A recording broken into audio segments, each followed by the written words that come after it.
Spring 2010, and a volcanic eruption in Iceland empties the skies over most of Europe.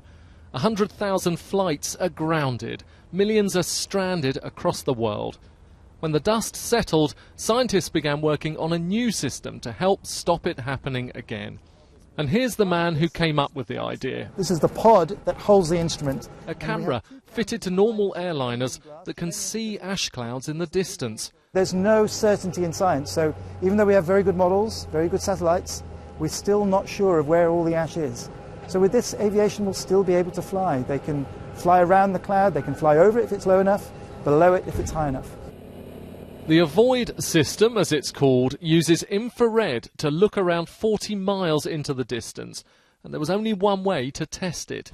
They got themselves one of these, a military aircraft. They collected a ton of ash from the same volcano that erupted in 2010, and they used an industrial vacuum cleaner to spew it out of the back and recreate that ash cloud.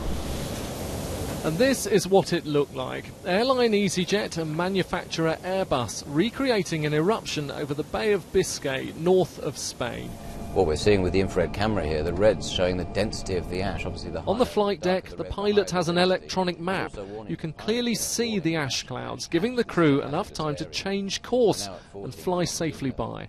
It's a huge leap forward, because from a satellite, obviously, you can forecast things, but it has limitations. With this, you're actually seeing it in a dynamic. You're seeing it in real time. You're seeing it physically in front of you. You can't see it with your human eye, but the instrumentation can see that hazard, and therefore you can avoid it.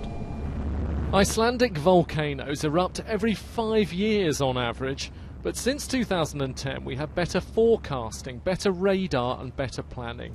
Coupled with this new system, it means that the chaos of 3 years ago should never happen again. Richard Westcott, BBC News, Toulouse in France.